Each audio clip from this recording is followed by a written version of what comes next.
All right, cool. I'm extra excited for today.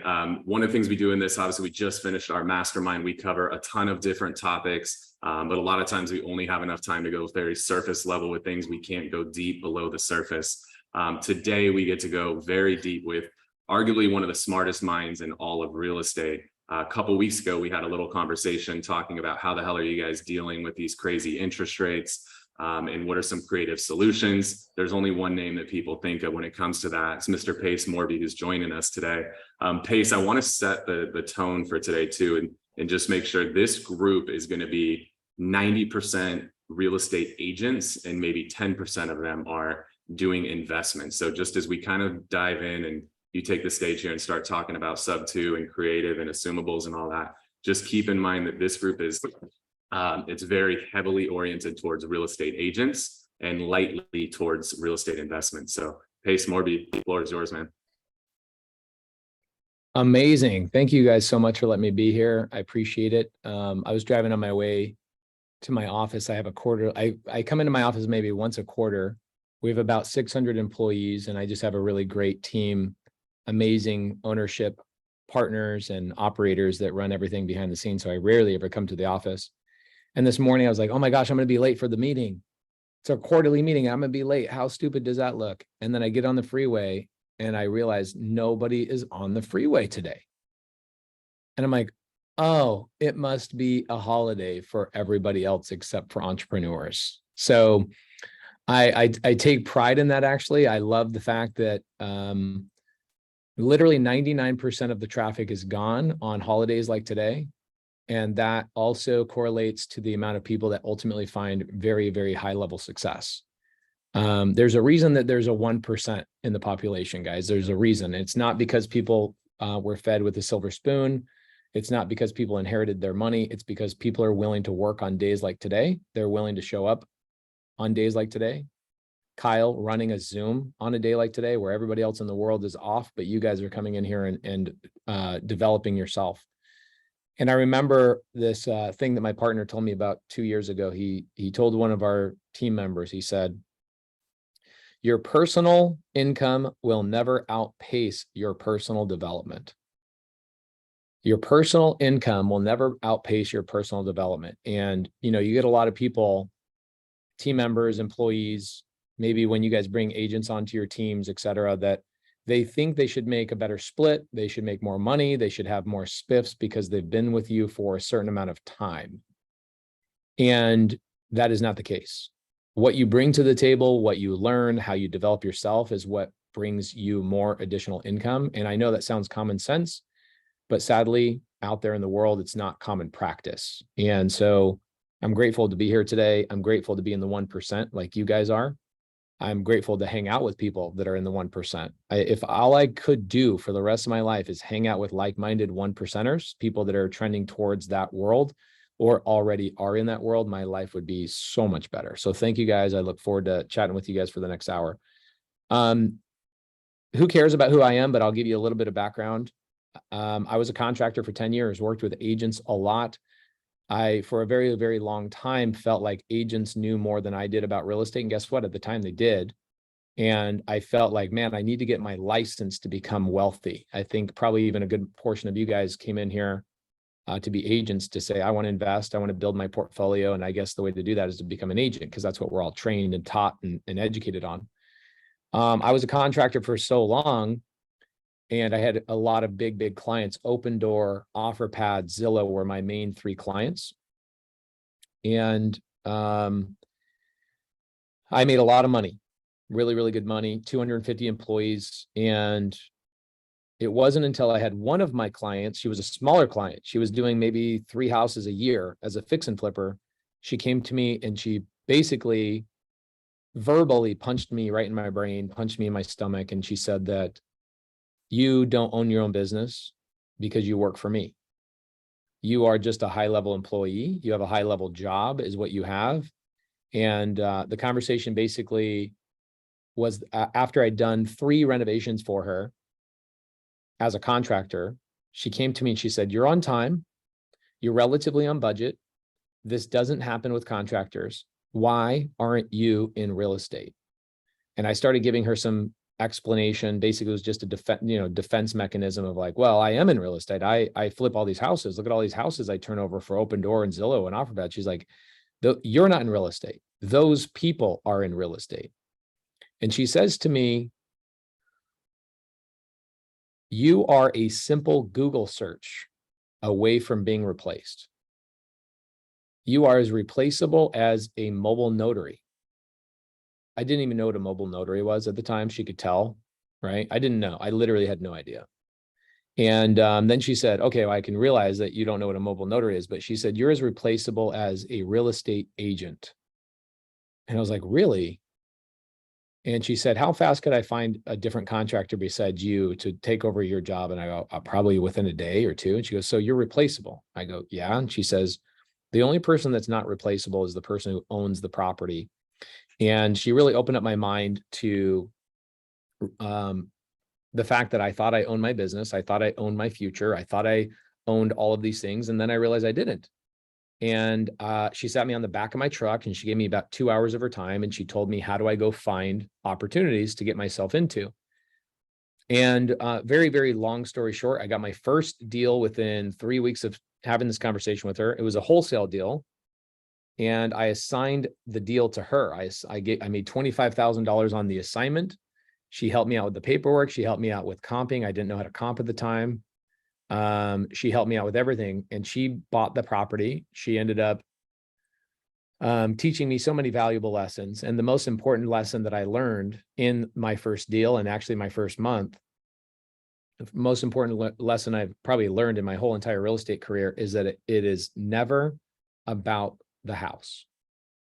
It's never about the house. It's always about the seller. What's their motivation? What's going on, et cetera, et cetera, et cetera. And the more intelligent I get, the more self-development I do, the more I realize how I can help sellers and how I can help buyers.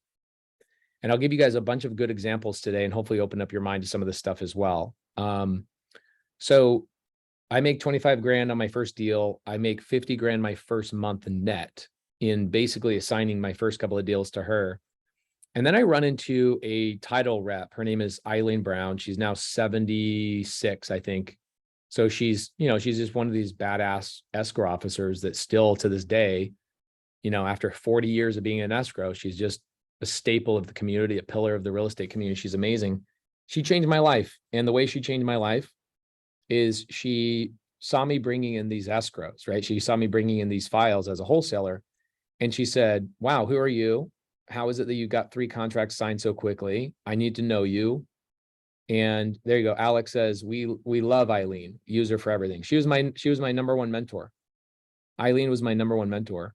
And she basically, what she did is she opened up her office to me for about 6 months. But the first day, what she did is she said, what are you doing with all your leads? How many leads are you getting? Where are these deals coming from? She actually asked questions. She opened up her mouth and asked me questions that, I never see, even still to this day, after now being in the business for years and years, I still don't see other escrow officers ask me these questions. She was just like the oracle of real estate to me, right?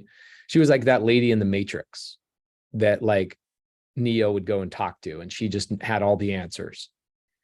And she asked me, where did my leads come from? I told her, and I said, she was, well, how many leads have you gotten to get 3 contracts? And I said, well, I got about 30 leads and I got 3 contracts. And she goes, what are you doing with the other 27 leads?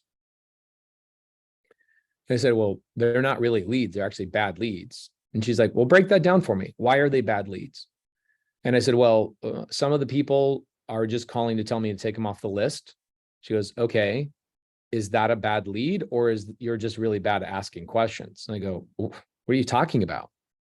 So this has nothing to do with creative finance. This just has something to do with business, right? She says, why aren't you asking those people if they know somebody that needs to sell or some ugly house on their street or something along those lines? I go, oh man, I guess because I didn't think of it. Nobody told me that that was a thing, right? And we often forget to give credence and respect to the people that open up our minds and unlock chambers inside of our brain and let us think about things in a different way. And so even those little tweaks, right? Those little tweaks, one temperature difference in a room, right? You go into a room that's 76 degrees, you change it to 74, you can feel the difference. You can feel the difference. And I immediately started feeling the difference based on the questions that she was teaching me. Those stupid little things, all the way up to really high level things. And so the stupid things of, well, hey, Mr. Seller, I apologize that you got my postcard. I apologize you saw my ad. I apologize you talked to my cold caller.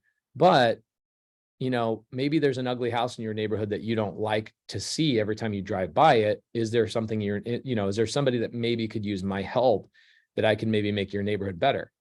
Simple. That was really simple. All the way to, okay, well, Pace, that's, how out of those 27 bad leads, how many of those people are calling to take you off the list? I go, probably about 3 or 4. She goes, okay, so now you know what to do with those. And she goes, what about the other 23? And I go, a lot of them they just want way too much money. They basically want retail. And they said that their agent couldn't sell the house for them. And they are now doing it for sale by owner. And she goes, those, my friend, are the second best leads you'll ever get in your life. And I had no idea what she was talking about. And then she goes, but I'll tell you about that in a second. She pointed over to her whiteboard and she basically said, I'll get to the whiteboard. We're going to fill that up today.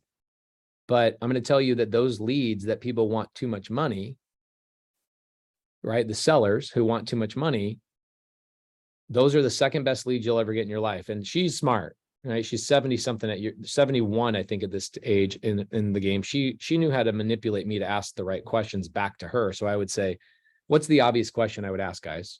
If she said that that's the second best lead that you'll ever get, what's the obvious question I'm asking back to her? What's the first? There you go. What's the first? So John Vasquez says, what's the first?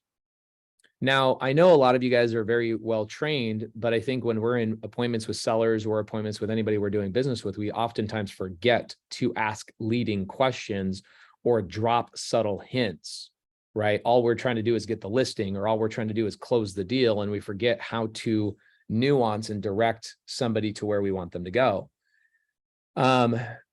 And she knew what she was doing. And of course, I asked that question, John. I said, well, what's the first best lead that I'll get? And she goes, well, tell me about the other leads that you're getting, and I'll tell you. I go, well, the other leads I'm getting are people that have no equity, and they maybe had just done a refinance, or they had bought with a VA loan and now they're getting redeployed, or maybe they bought with an FHA loan, but now they're getting divorced. And I was telling her that basically these people they had no equity. And, oftentimes agents believe, because they're not actually looking, this is now information I have now, but oftentimes agents go, well, everybody has equity. No, they don't.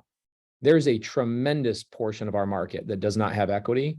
And she also taught me what equity meant. And I'll teach you guys what equity means to a real estate investor, to agents and to sellers, uneducated agents, and definitely sellers in general, because they're just not educated at all. I'll teach you what equity actually is. And she said, ding, ding, ding. That's the best lead you'll ever get. The lead that has no equity. And I'm like, why? How? As a wholesaler, guys, what do I do as a wholesaler? As a wholesaler, I have to go buy a house that can be renovated and put on the market for, let's say, 400 grand. I got to buy that house somewhere around $200,000, right? What's more challenging, buying a house at $200,000 or buying a house at $400,000? Well, it depends on who you are and what strategies you have, doesn't it? And so she says to me, she goes, it's easier to buy a house at $400,000 pace than it is at $200,000. And you can make just as much money on the $400,000 purchase as you can on the $200,000 purchase. And I said, that's physically and mathematically impossible, Eileen. She says, no, it's called subject to. And I said, subject what? Subject who? What are you talking about? I had no idea what subject to was. And now I'm proud to say over the last 5 years, me and my team have normalized the conversation around creative finance, which has been my goal for the last 7 years. Now everybody knows what subject to is, primarily through the way that I educate and break things down so that idiots like me can understand them. I had no idea what she meant. She kept giving me examples and ideas and things. I still had no idea. I'm like, wait, what do you mean? I can take over somebody's payments? First and foremost, why would I want to take over a payment on a house? That's a liability, right? Again, your personal income will never outpace your personal development. And my understanding of debt was so wrong. My understanding of debt was so wrong. I was in the Dave Ramsey camp, which, guys, Dave Ramsey sells a $35,000 course. He makes money on instilling fear in people. He sells fear. Okay. Mary says, who is speaking now? Pace, I think. So Eileen says to me, she says, here's what subject to is, and here's how it can benefit you. And I'm going to explain it in the way that it finally rang true to me. Okay.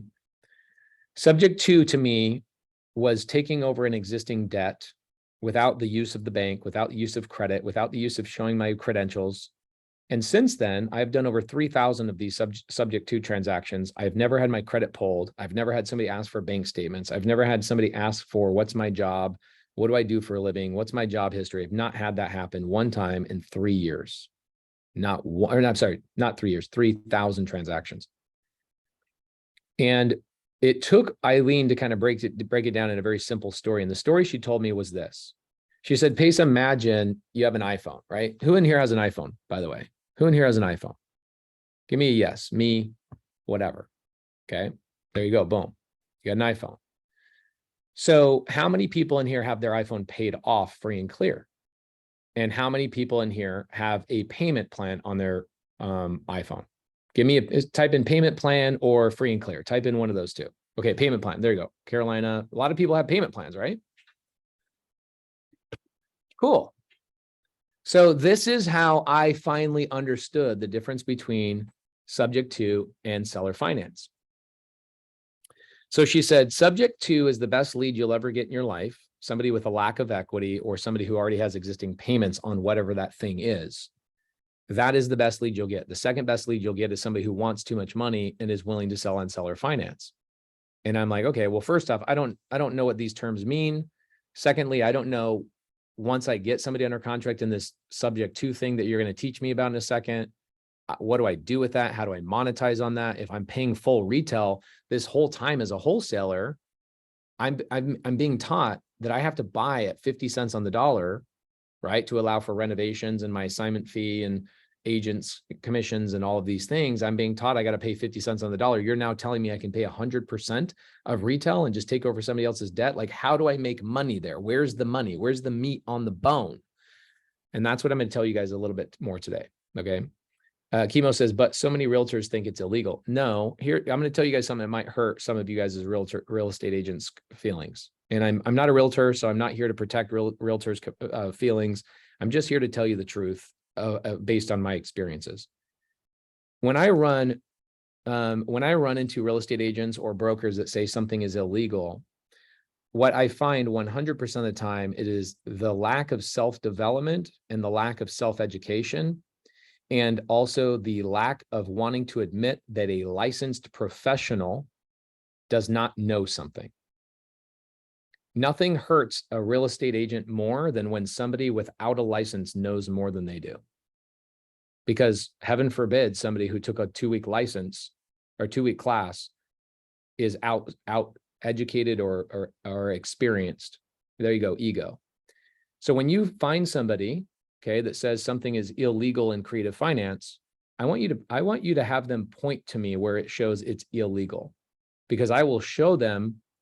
We have 57 places on not only Fannie Mae's website, HUD's website, IRS's website, and Dodd-Frank and all these other places that specifically show you how to do subject to transactions and seller finance transactions in all 50 states, including Puerto Rico. There's not a single state that what I'm going to teach you is illegal or even frowned upon by the state legislature. Nothing, zero. The only people that will ever have an opinion about creative finance are the uneducated brokers that come to you and go, it is not legal. Well, guess what? There's a lot of brokers that also believe that wholesaling is illegal. Guys, is wholesaling illegal? It is not. There's states like Illinois where you can wholesale one transaction a year without a license. Okay, so it's not illegal. It's just that I have to now have a license to do it two times. Well, you know what wholesalers do in Illinois? Here's what wholesalers do in Illinois. They're smart. They just double close. So now they're not wholesaling anymore. They're actually the buyer for about 15 seconds, and they turn around and sell it to their buyer, and they've thwarted the stupid NAR. Sorry, I'm not a licensed real estate agent, so I'm going to say stupid NAR. They just go around the thing. Okay, there you go. So wholesaling is not illegal. Yet, are there brokers out there that say that wholesaling is illegal? There sure are. I've ran into them. I've ran into a lot of brokers and my wife is also part of EXP, and we got approval to do subject to seller finance novation agreements, seller net listings, lease options, wraps, subject to seller finance hybrids, Morby methods, dating contracts, etc. All of those things have been approved through EXP because we actually explained and showed our contracts. Okay. Can you guys spotlight me and give me co-hosts so I can maybe share some things?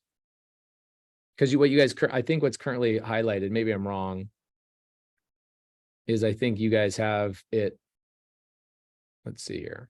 Can I have co-host?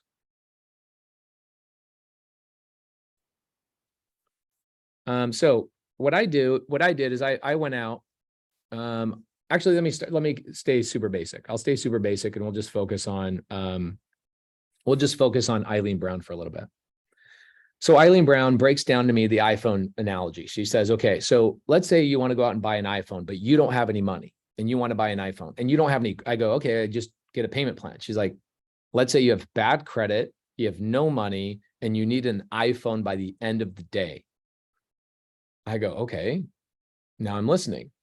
She says, you can either A, find somebody who has an iPhone and already has payment plan on it and just take over those payments. Could you not? I go, yeah, I guess you could. She's like, that's called subject to. You're buying that iPhone subject to the existing payments. I'm like, okay, makes sense. So I don't have to negotiate with the bank. She's like, no, you can take over car payments this way. You can take over mechanics liens this way. You can take over IRS payments this way. You can take over thousands of different things this way where you just take over existing debts. I'm like, okay, so I could just take over some of these iPhone payments, I take the phone and I make the payments on their behalf. She's like, yes, you can do it. Real estate's way better because there's obviously an asset, a tangible asset that you can lien, right? County recorder's office, all of that thing. And she goes, but if you find somebody who doesn't have a payment on their phone, then you can structure a payment structure with them 1,000 different ways. So let's say that your phone, she asked me at the time, she goes, how much do you think your iPhone is worth today? And I go, oh, it's used. It's probably worth $800. So she says, do you think you could sell your phone on Craigslist right now for $1,000? I go, no, even if my phone is worth $800, if I put my phone on Craigslist for $800, am I getting $800, guys? No, because I'm going to get lowballed by somebody who sees it and says, oh yeah, it's worth $800. I'll give you $650 cash. I'll meet you in 5 minutes and give you the money. Right? Cool. And she goes, that's what's essentially happening right now is that, yeah, if you want to buy it cash, people got to buy it underneath market value. But imagine if you went and put your iPhone on Craigslist today and you said $1,000, $50 monthly payments to me for the next 20 months. Do you think you could sell it for $1,000? I go, yeah, in like 2 minutes.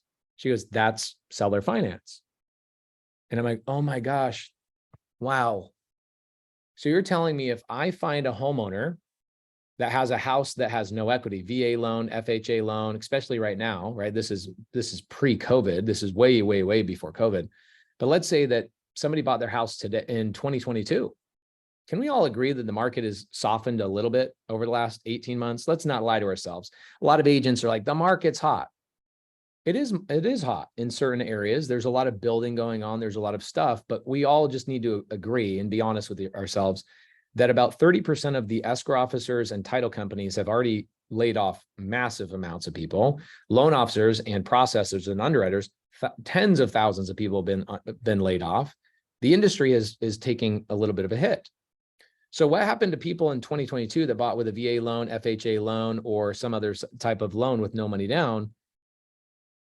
Do they have equity today? And people, they say yes. And this was the thing that the next thing that Eileen taught me. I now know what subject to is. It means taking over somebody else's payments on whatever it is, a car, a business. I buy businesses with creative finance as well. I just bought a $5 million plant business about 3 months ago with no money down, just took over the guy's SBA loan. Oh my gosh, did you know you can take over SBA loans subject to as well? No credit check, no banks, nothing, literally nothing. So I now know what subject to is. I now know what seller finance is. But I'm like, well, I go, no, these people have equity. And Eileen says, Pace, let's teach you what equity is. Most real estate agents don't even know what equity is. So let's do a little test. If a house is worth $400,000, meaning I can list it on the market at $400,000, and that seller owes $370 on that house, how much equity does that seller have? $400,000. They get an offer at $400,000. 30. That is incorrect. No, by the time you take out commissions and everything else, there is no equity. Equity, here's the description of equity when you look it up. Equity is what you have in your pocket after you sell the property and everybody's been paid. That's what equity is. Okay.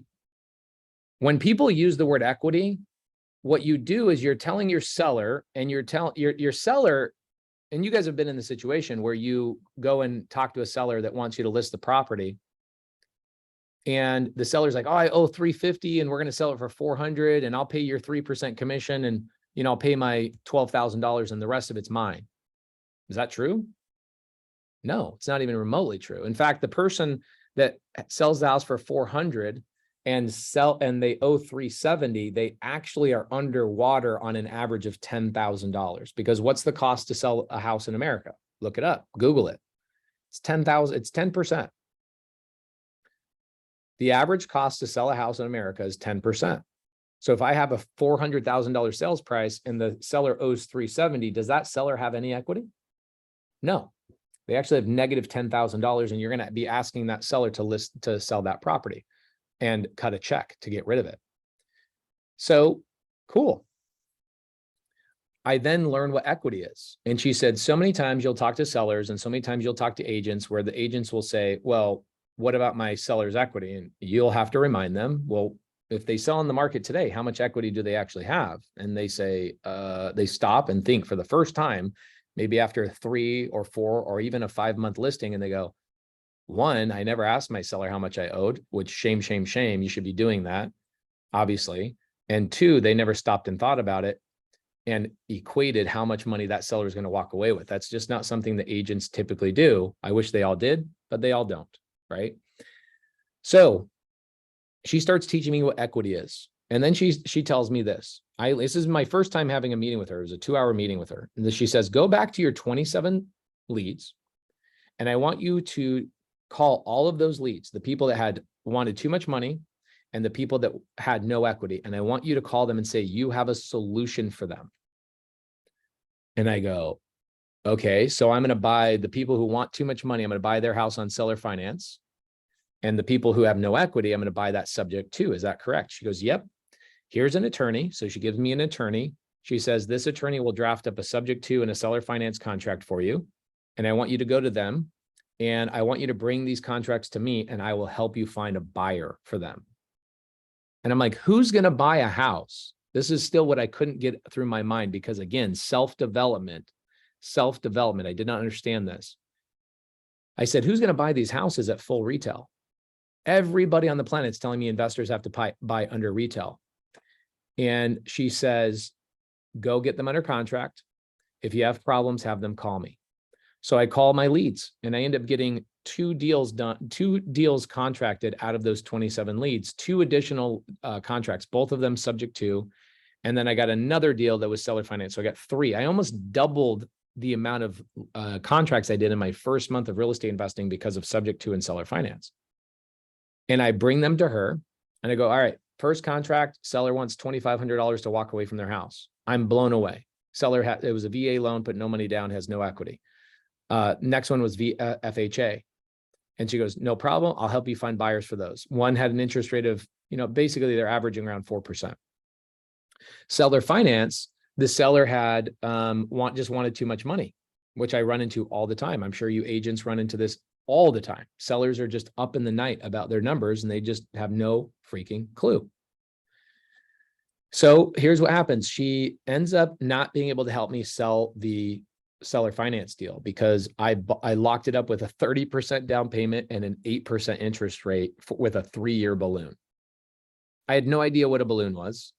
I had no idea that 8% was not a good number. And I had no idea that 30% is absolutely insane. So she says, go back to that seller and restructure it. But here's, before you go restructure it, here's what I want you to do. I'm going to call 2 gentlemen and they're going to come over to the office and they're going to meet you. So come bring those 2 subject to contracts and I'm going to meet you. I'm going to introduce you to 2 of your new buyers. So I meet these 2 gentlemen, they come in and they then educate me on the fact that for the first 10 years of their 40-year careers, they would go out and they would get bank loans and they would do the BRRRR strategy and they would have to put 35% down and save up all this capital until they figured out subject to.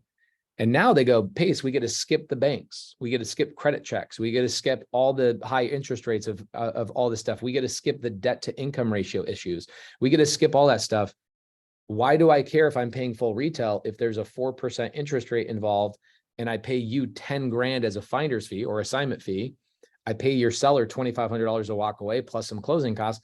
I now control a 4% debt at less than $15,000 out of my pocket.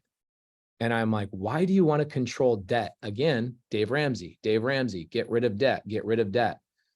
And they broke down what debt actually meant. And I wish I had the time to break down what debt means to me.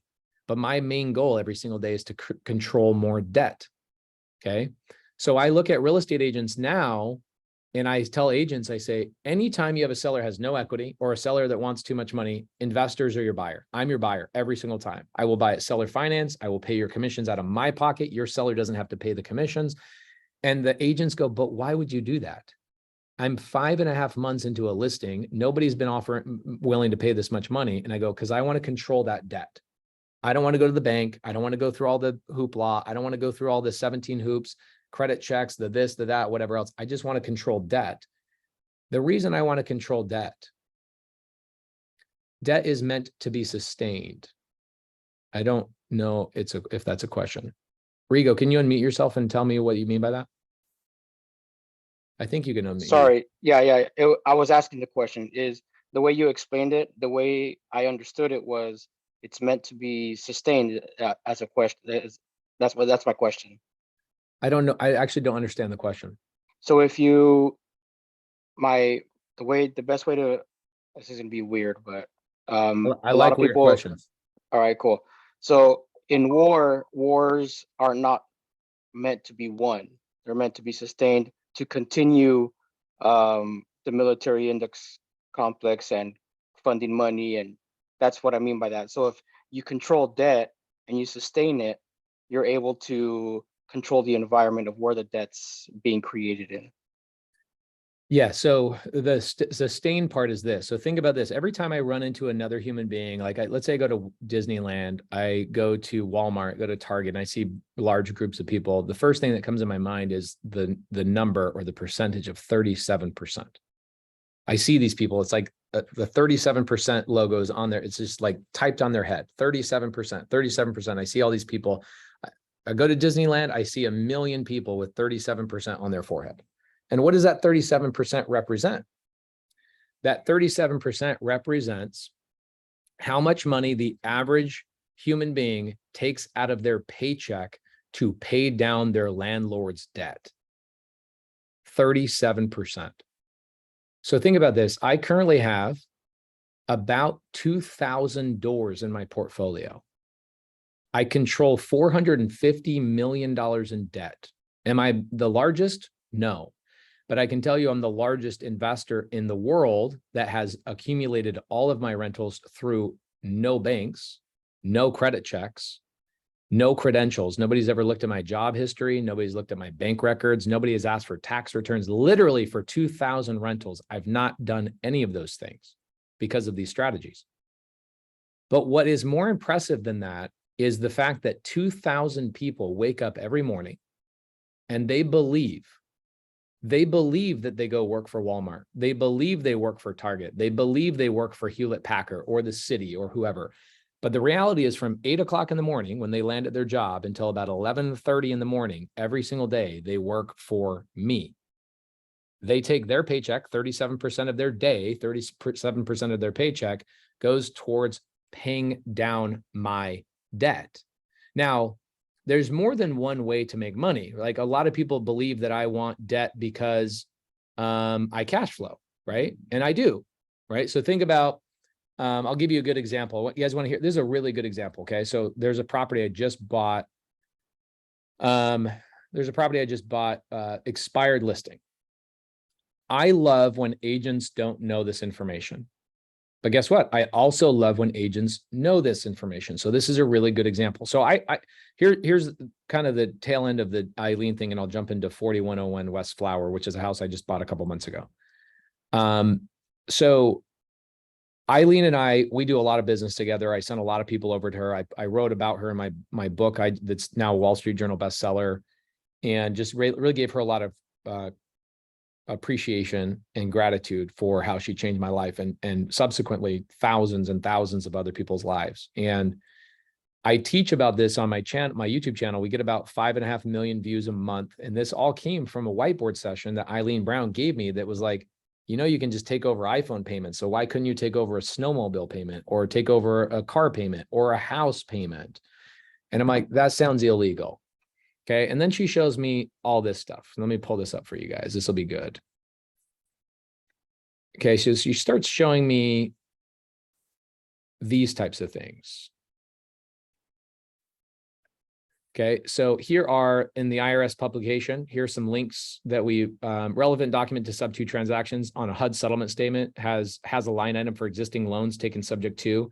So when you have a broker that says, well, sub 2 is illegal, I always send this to them.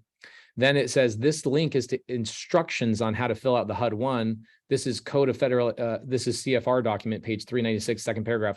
Line 203 is used in cases the borrower is assuming or taking title subject to an existing loan on a property. So every single licensed broker that tells me something's illegal just tells me how inexperienced and uneducated they are. That the HUD settlement statement specifically gives you instructions. Then you go to Fannie Mae. Okay, then you go to the IRS websites. Okay, then you go, there's more and more and more and more and more and more. I can give you so much more. So anytime, okay, and there's even, this is the fun thing too, check this out. United States 2006 edition, supplement 3, title 12, banks and banking, preemption of due on sale prohibitions. Guys, I got all the legal stuff on due on sale. I got everything you can imagine. I've spent hundreds of thousands of dollars in legal stuff, okay, to educate myself on the legalities of this stuff. So as a non-licensed investor, I have not met a licensed realtor that knows more than I do in many, many years. Because the challenge of most licensed agents, not you guys, I'm not talking about you guys, because here you are on a holiday learning that creative finance is a thing. You are in the 1% of the 1%. I'm grateful that those agents don't know it. And when a broker says it's illegal, I go, no problem, buddy, more for me. Okay. I start dominating after Eileen Brown. I start talking about this. It becomes a thing. I become known for it. People started calling it the PACE method in Arizona. I started getting asked to speak all over the country. I start buying all over the country. I get to a point where I accumulate 300 rentals in like 24 months, just crazy amount, build a big team, I've got cash flow coming in. That cash flow now is allowing me to, do it without private money lenders. Because for a long time, I was doing it with private money lenders, and I'll kind of break this down for you on a property on Flower. Okay. There you go. Alex says, I closed 3 deals alone last month alone doing this, all different states. All the way from Alaska, all the way over to Maine, and all the way down to Puerto Rico. This is 100% legal, and thousands, not hundreds, not dozens. Okay. Thousands of people are doing this. So, Fast forward, right? Now I'm an educator. Now I teach people how to do this, all that. And I want desperately for agents to know how to do this, because this is what happens. And in fact, here's what's going on in my life. I am now getting approved to speak and teach to all 50 states in the continued education for all real estate agents and brokers. I've been approved for Arizona, Georgia, Texas, and Florida. And so I'm going to you'll start seeing my face in the continued education course. Okay. And Christian says, I'm going to educate myself in this. Guys, I am the only YouTuber in real estate that will do 3-hour, 4-hour, 5-hour YouTube videos breaking down one deal. Like, I will give you full on, pull my pants down access. Okay. There's always a Giselle that always wants to ask me about Puerto Rico. I think Puerto Ricans have a lot of Giselles. Okay. Yeah, I was just in Puerto Rico 2 weeks ago. We bought a hotel using seller finance. Guys, this is easy. Puerto Rico, the challenge with Puerto Rico is that there are no banks in Puerto Rico. And so what are you required to do? You're required to use creative finance. Over 60% of transactions in Puerto Rico use some form of creative finance. Think about that. 60% just in Puerto Rico of all transactions are handled. They use some form of creative finance. Okay. So here we go. So here's a typical deal for me. Okay. We see a house on the market. We pull a list. It's really specific. I used to just call everybody. Now I've niched down so small. What I do now is I wait. Yeah. Act 20 and Act 22 and PR is why. Yes, you are correct. It's awesome. So what I do is I'll pull a list. And the list that I pull is typically on PropStream because I'm not a licensed agent. I will just pull a list. Now in Arizona, I pull a list on MLS because my wife is an agent. So this is also, write this down, investors want to work with you guys. Okay, so don't be this agent that I'm about to tell you a story about. Be the agent that's actively going out and saying, I have this list. It's already part of my MLS. It's a filter that I can give you guys. You guys go work this list. Let me be your agent. I'll take I don't know how you want to work. Some agents are afraid of assignment fees. If I was an agent, I'd never take a commission ever working with an investor. I would do one of two things. One, get a fat assignment fee. Okay. Two, what I would do is get an assignment fee and a portion of equity in the deal that you find for them. You guys want to accumulate rentals? Yeah, John Vasquez, you're not even thinking about this. Okay. Here, let me do a little screen share for you. Okay. This happens all the time, and agents just, again, self-development, right? What do we not know that's hurting us? And we already know, like, things that we've learned over the last couple of years have changed who we are, today. It's just how it is. So check this out. I'll screen share this for us. And then I'll go into the story about 4101 West Flower Street. So here's a beautiful part of the country. This is where I spend my summers, is up in here in the Whitefish Glacier National Park. You're by Coeur d'Alene, you're up here. Some people are like, oh, Montana. Guys, this is like billionaires are pushing the millionaires out. Okay. This is like Whitefish is where all the billionaires are moving from New York. The only direct flight that this town has in the country, okay, is New York City. Everything else is connection through like Denver or something else. Well, I'm working with an agent here in Whitefish, and I tell him, I want you to work with me on finding me some RV parks. And he goes, man, RV parks, they go so fast here. I go, what data are you going off when you tell these stupid facts? Like, just be honest with me. What stupid information are you going off? Did you watch somebody talk about this on YouTube?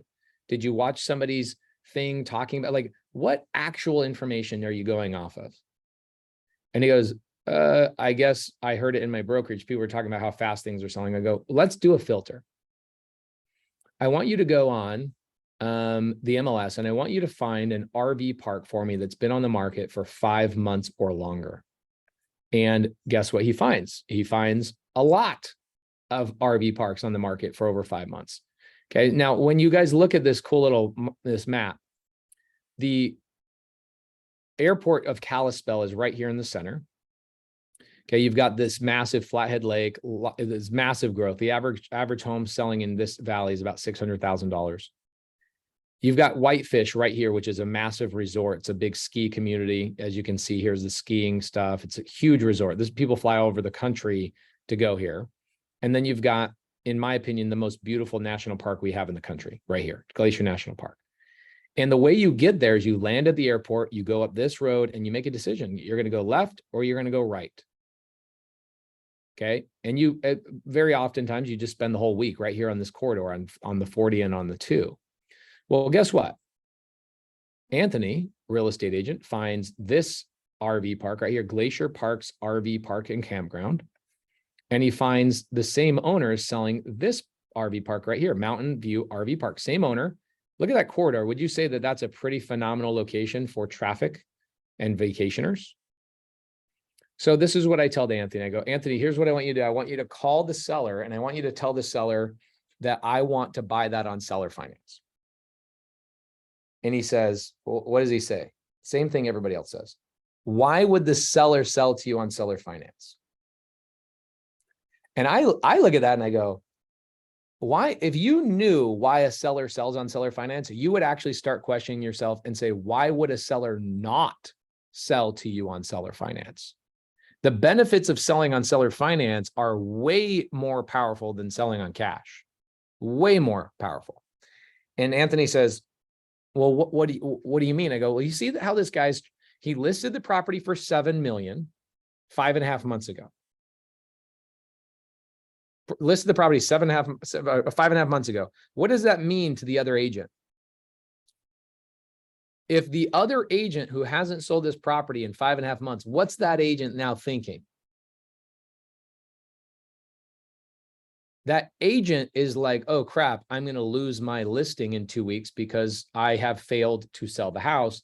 I either A, stupidly, I wasn't trained by Kyle and the team on how to actually talk to my sellers, how to take a listing and educate them on the price. Or B, I just am not doing a good job and I'm going to get fired. And I just spent 5.5 months fielding phone calls on this these 2 RV parks. Okay. For nothing. For freaking nothing. So this is why I wait. Think about this for a second. This is why I wait until at least 100 days for me to reach out to an agent on a listing, is because agents are so uneducated that the only way they'll listen is when they're about to lose their listing.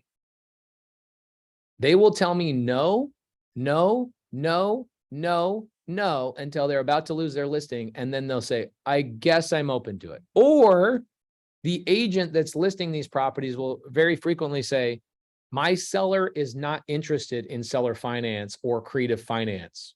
I'm like, wow, so quickly. Did you already have this conversation with him? Oh yeah, we've talked about it. We've talked about it. We've been talking about this. My seller doesn't want to do seller finance. So here's what ends up happening. Anthony calls the agent.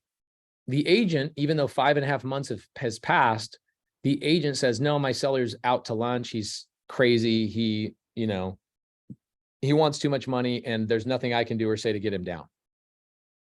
Okay, cool. No problem.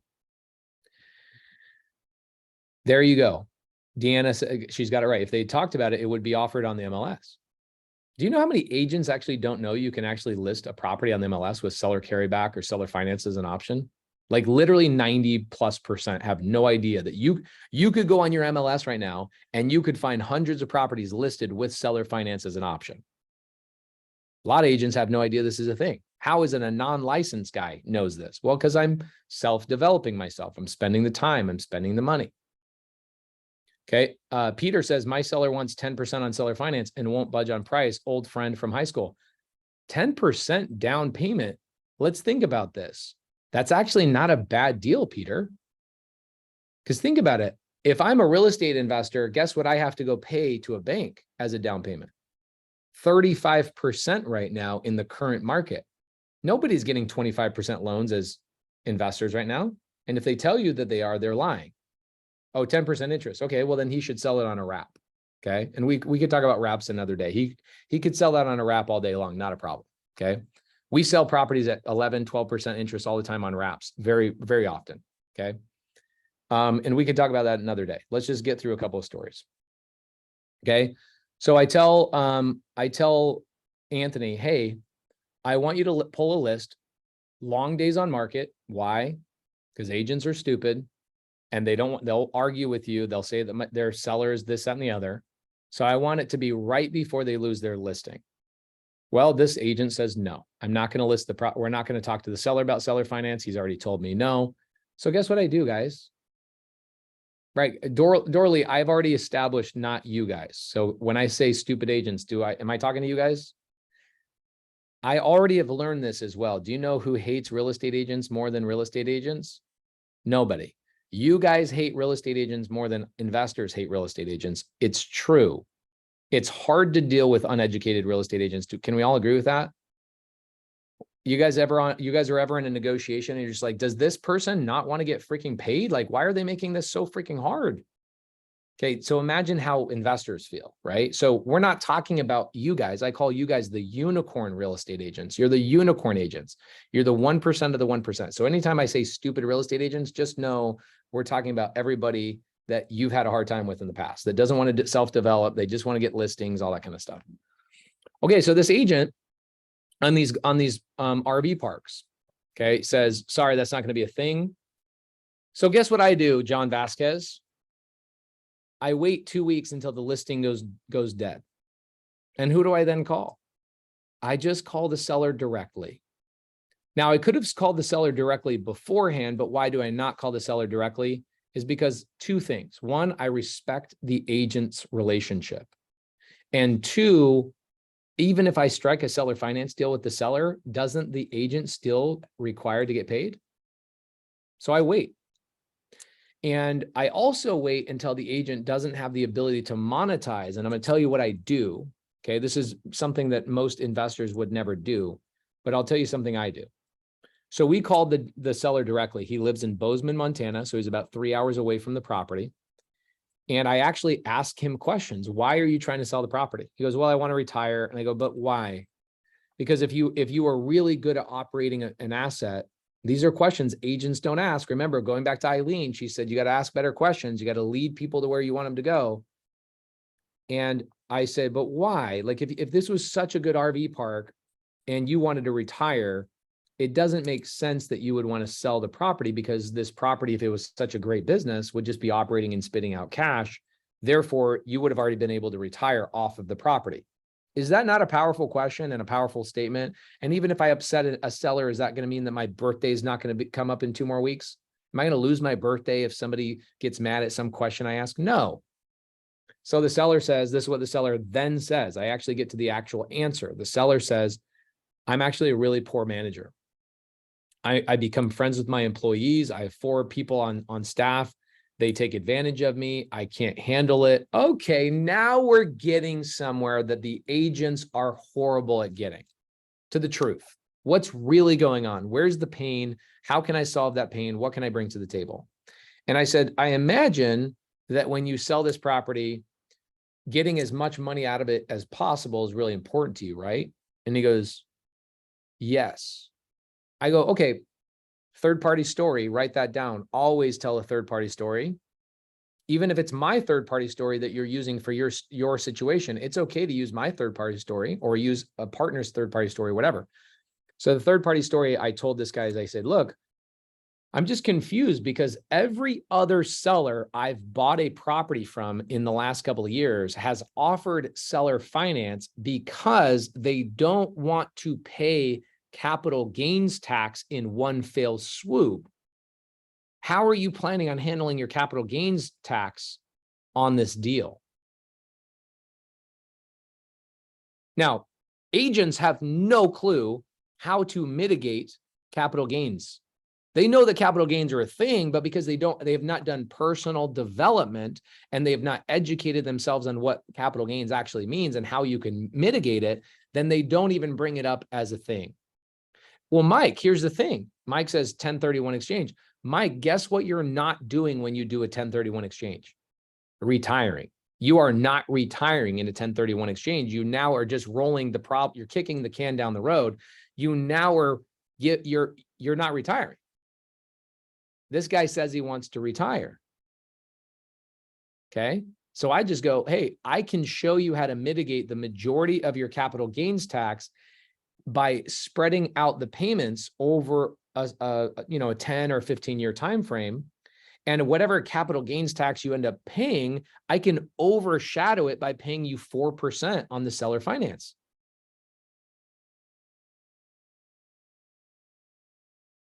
So think about that. Any money, okay, any money that seller would have paid in a sale, a cash sale, he would have paid commissions to the listing agent. He would have also paid $2 million in capital gains tax on that property. I showed him in this transaction how to mitigate all of it. So we got this property under contract 30 days ago. So John Vasquez, hopefully you're still in here. I don't see you anymore, but hopefully you're still in here. John Vasquez, what I end up doing with all my agents is I tell my agents, if you find me a deal that fits my buy box, not only will I buy the deal and pay your commissions, but I will also keep you on as a 10% equity owner of that asset, which means you're a partner. You get the appreciation, you get the cash flow, you get the tax benefits, you get the mortgage pay down. So when the tenants pay down the mortgage, you get credit for that, 10% of it. Why are agents not doing this? Why are agents only chasing commissions? Where real estate investors like me are gobbling up properties and y'all are just going for commissions. It's because somebody hasn't unlocked the box in your head that tells you that it's possible. Just like me, I didn't know. I had no idea. So I'm telling you guys today. So I close escrow on that on September 15th. Anthony, the agent who represented me, I didn't need an agent, but I like working with agents. And I'll tell you in a couple of minutes why I like working with agents. Anthony, my agent, I pay him 1% when he's representing me on the buy side. So he got paid 70 grand. And he also is now a $700,000 equity owner in that deal.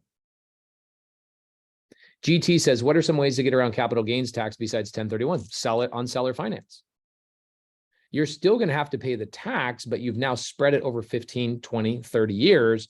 And during those years, you'll have write-offs that will offset that capital gains tax. So you don't actually effectively pay it. You also can charge interest on top of your seller finance. So think about this. This guy seller finances the RV parks to me, both of them. I get both of them. And he's now charging me 4% interest. The 4% interest overshadows any capital gains tax he would actually end up paying. Amanda Meyer says, I need somebody to get on the phone with me. Amanda, let's have a conversation right now before I go any further. Because you're right there. Sometimes it's just so simple that, Amanda, how you doing? Good. How are you? I'm good. Where are you stuck? Well, once I get to the situation, I feel like there's so many different avenues to go. I won't know which one. So I think I just need to study it more and have someone to walk me through it. You need to study less. What you need to do is you need to run into a scenario and then have somebody actually give you advice based on a specific scenario. I'm going to tell you guys the truth. You don't learn by getting educated. You get inspired by getting educated. You actually learn on the job. Okay. So you have to get involved in these things. You have to physically be involved in something because nothing's worse than an ask hole. Okay. I was called an asshole, but do you remember the first lady that was my client that told me to get into real estate and stop being a contractor? She called me an asshole because I kept asking questions about things that didn't exist.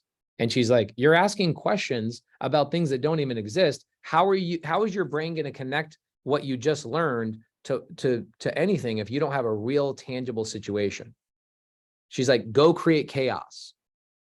And I'm like, yeah, that's a good point. She brought up to me as a contractor, she used this really amazing analogy, Amanda. She said, how did you learn how to frame? How did you learn how to frame a house? And I go, I stood next to a guy. Or she told me, I go, I learned on the job. She's like, but more specifically, I go, I stood next to a guy. He made fun of me because I brought the wrong hammer. He made fun of me because I had a really brand new tool belt, right? He's like, oh, aren't you fancy? Like, you made fun of me. She made me get really specific. And then she's like, and then what? And then what? And then what? And we're like, yeah, literally for like 90 days, he was just stood by my side and go, don't use that nail, use that, use the screw gun, use this, put liquid nail here. Hey, you got to use a pressure treated board there. Don't. Literally, the only way I learn anything is to be physically involved in a deal. That's it. Even as you're failing, it's the only way to learn. So when you're like, I need to learn more, don't do that. Please don't do that. Take my advice. I'm going to give you some specific instructions, Amanda. Do not go and learn more. Now, you can go watch a lot more of my YouTube videos and you'll hear some terminology and some things you've never heard before, and it'll be really, really cool. But don't be like, okay, I need to learn it and then apply it. Does anybody agree with me? Like, you learned nothing by reading books about real estate. You learned everything by being in a listing, actually selling a house, in escrow, fighting with another person. Appraiser didn't come in on value. Oh my gosh, what do I do? 100% of what you learn is required to be involved in a specific situation. Do we all agree with that? Okay. So Amanda, I'll give you some specific instructions. I'm building up. I'm like a Quentin Tarantino storyteller. All of it starts making sense towards the end. I'm just giving you a lot of storytelling. Okay. So Anthony says, oh, it's funny. I think it was Anthony. He said, can you please tell me the structure of the deal? Oh, Scott Evans. Yeah, Scott, unmute yourself, brother. Where you at? Right here. Let's see if I can see you. Participants. I want to bring you up here. Hold on a second. let me go in my office though. Oh, you look good right here, dude.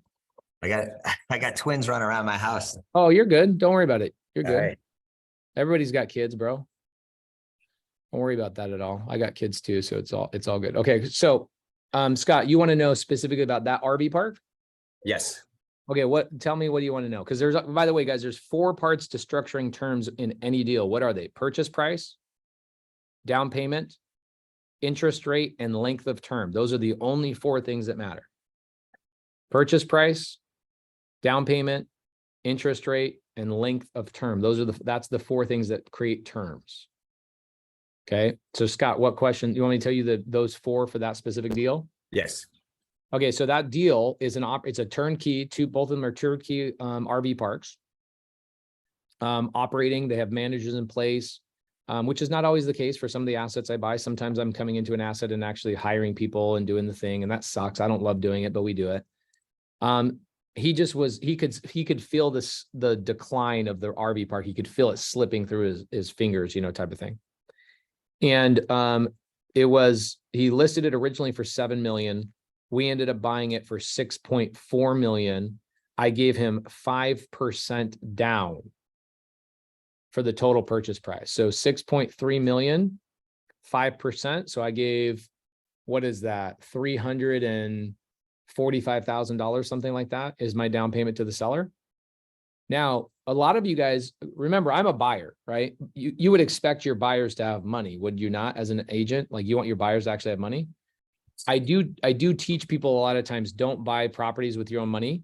So where would that 345 have normally come from? I just bring on a financial partner. I bring on private money, Uncle Tom, Aunt Susie, whoever it is.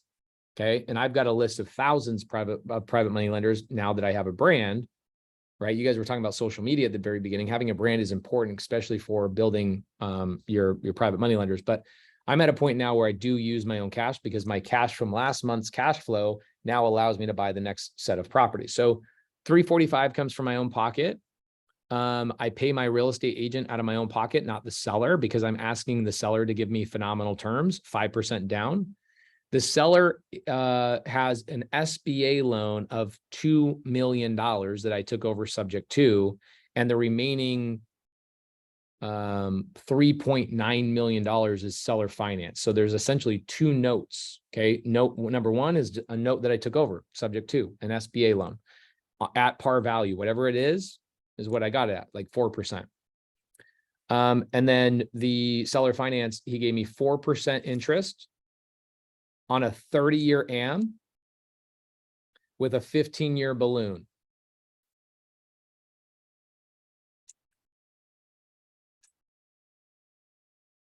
The property, based on how much it's currently bringing in right now, that property will, on day one, I will net around $17,000 a month after all expense. When I say net, I'm truly mean the word net, unlike a lot of people on the internet. This is true net, about 17,000 a month. Randy says, what if you don't have any private money lenders? Well, Randy, I feel bad for you because when I was born, the doctor, when I came out of my mother's womb, the doctor gave me a basket full of private money lenders. I was born with them. Randy, you got to do what everybody else does, my brother. You got to put in the work. And that's what separates us, the 99% from the 1%. Okay. That's what separates us, right? So where do you find private money lenders? I would go to my YouTube channel. I actually have a 4-hour YouTube video nonstop where I talk about everywhere I find my private money lenders and stories about private money lenders. And you'll have about 50 aha moments of like, oh, I got it. What's your payment on the 17,000? Well, Peter, I said my net income is 17,000. That's my net. That's what I make after everything's been paid. Okay. So Scott, what now that I've laid the basics out, what questions you got about it? And then with the tax benefits, or how do you offset the capital gains again with the seller? You said that you're paying. Okay. So remember, we only get taxed on money we receive. Okay. So just because it's sold on paper doesn't mean the sellers actually receive the money. Is that correct? Correct. Okay. So if I spread out his capital gains over 15 years, will he not also have other tax write-offs during those years that will offset maybe those capital gains he actually receives for that given year? Okay, so that's number one. Number two, the amount of interest that I include will overshadow any of the capital gains that he'll end up paying. So he'll actually make more money on the interest than he will on the have to pay on the capital gains. Now, there's other really fancy trust structures that I could jump into how sellers can avoid capital gains. I'm not going to go into that today because that's like a 2-hour class, but there are other creative structures that the seller can just avoid capital gains tax altogether through specific trust structures. But I don't want to go down that route. That's just like getting deep into the wormhole. Got it. And then I saw people asking about the subject to when you do VA or FHA financing.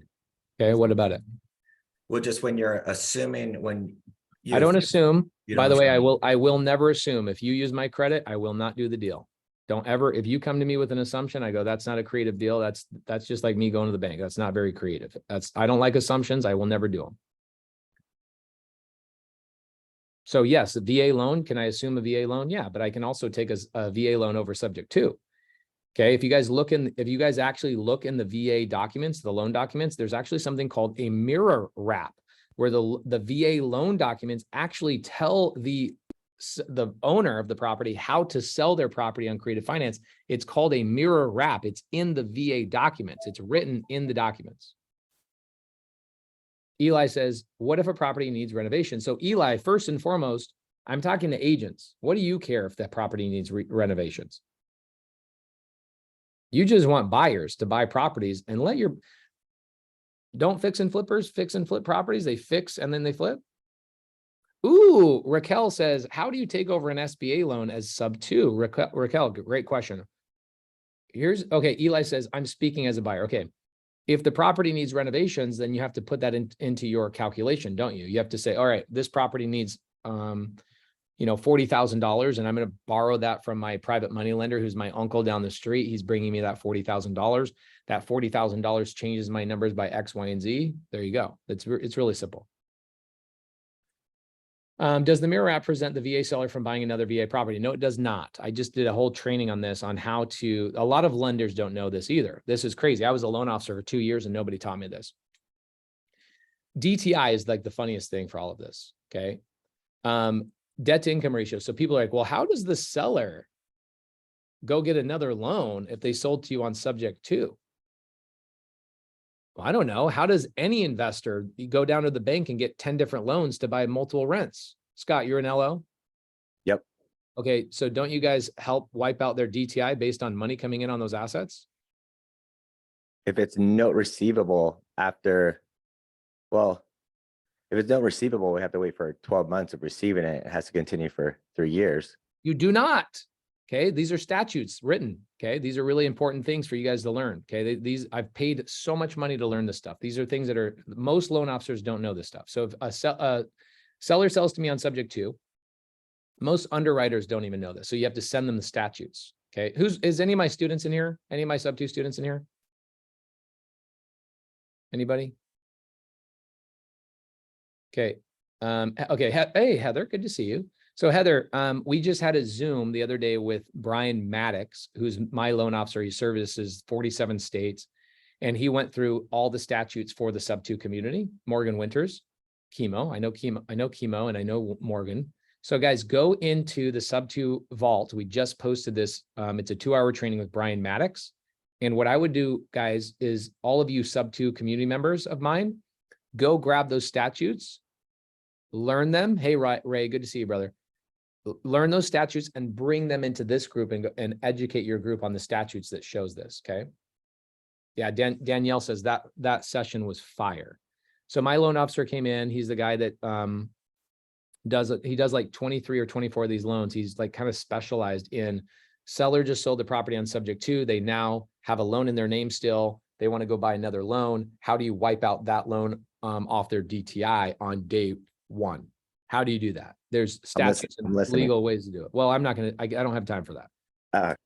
Yeah. So you got 5 of my students in here that have the training that we just posted a couple of days ago and the statutes and guidelines that show you how to do it. And I'll give them permission to come back in here and teach you guys all that stuff. That's one of the things I don't put on YouTube. There's a lot of things I don't put on YouTube. That's one of them. Heather Chapman, go watch the training. Hey, Kaizen Mitchell, do you know you're messaging me privately? Are you trying to send me private messages? Okay. So Scott, anything else? What questions do you have about that specific deal? I don't have any more questions on it. So think about it from my standpoint, Scott, right? Like the property wasn't selling for 6.4 million. It was originally listed at 7, went all the way down to 6.1. I offered 6.4. Actually, I said, why don't you give me 6.1 at seller finance? Because it's not selling at 6.1. Okay. And I ended up just going, how about what do you want? What makes sense to you? And he says 6.5. I go, how about 6.4? I don't care. For me, it doesn't really matter. What I care about more is the down payment. I want to get into that deal as low amount of money as humanly possible. Why? Because what's the most important thing? Okay. What's the most important thing for a real estate investor, guys? Cash on cash return. Cash on cash return. That's what I care about. So if I put in a total of, let's say, $350,000 into this RV park, but it's making me 17 grand a month times 12, what is my cash on cash return? It's like 60% cash on cash return.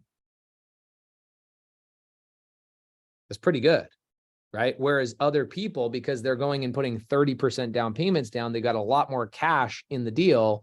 And so that $17,000 net profit would not be 60% cash on cash return. It'd probably be somewhere around like 15. Still a good deal. Okay. But the problem is if somebody went and put 30% down in this current debt market, they're getting probably 9% on a commercial loan, 9.5, maybe even 10, depending on who they are. So what I care about first and foremost is cash on cash return. Raquel says, what are you doing with this property? I'm putting in my portfolio. I'm keeping it. I will, by the end of 2025, I'll probably own 10 or 15 RV parks just in that valley. That's where I spend my summers. And so I want to have a lot more assets in that area. What I do in the summertime is it's 120 degrees here in Arizona in the summer. Up in Montana, it's like 87 degrees, right? And I've got a lake and I've got all these things that I can hang out at. So for me, the last couple of years I've gone up there, I don't own any assets up there. And I'm like, man, I want to film some YouTube content, but I don't have any assets up here to talk about. So I will then repeatedly leave to go buy other assets around the country, go film them, and then come back and visit Montana again. I'd rather just buy a ton of stuff in Montana. So I'm just building my portfolio there. So you have to make sure money is coming in to support your purchase and numbers. Yes, Raquel. That you would assume that's obvious, but I didn't know that either. Like, yes, there has to be a return. What's the minimum cash on cash return that a real estate investor is looking for? Does anybody know that number?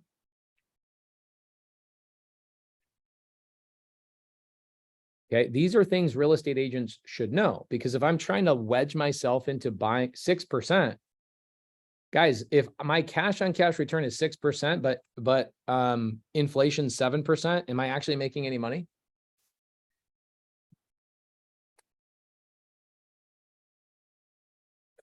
Traditional real estate investors are looking for a minimum of 12%. Creative finance investors are looking for probably closer to 30% minimum, because we're putting a lot less money down. And so we expect a lot higher return on that money we put down because it's so little, if that makes sense. Anything else, Scott, before I jump onto some of the other questions? No, this is fascinating. Okay, cool. So thank you. Awesome, no problem. Okay, so what kind of lien is placed on the property when title is transferred? Well, it depends on the deal, Ria. That's a really great question. Let's pop that up. Interesting. Your name does not pop up. Oh, there it is. Okay. Ria, how you doing? Mom. Hi, I'm good. I'm hiking, give- so sorry if I'm spotty, but Oh, you're I'll good. do my What, best. so tell me what specifically are you talking about? Are you talking about a seller finance deal? Or are you talking about my RV park deal specifically? What are you talking about? A seller finance deal. Yeah, so a seller finance deal, what you do is you're doing a promissory note, right? And then you're also creating a deed of trust. So a lot of people don't realize this, but that's all banks do, right? Banks are basically they're creating a note and a deed of trust.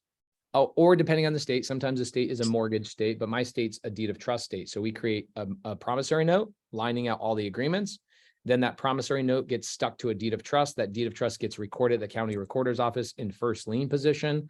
If I'm bringing a private money lender to the table, and then that private money lender either A, is a partner in my LLC with me to secure his money, or I put that private money lender in second lien position behind the seller finance note.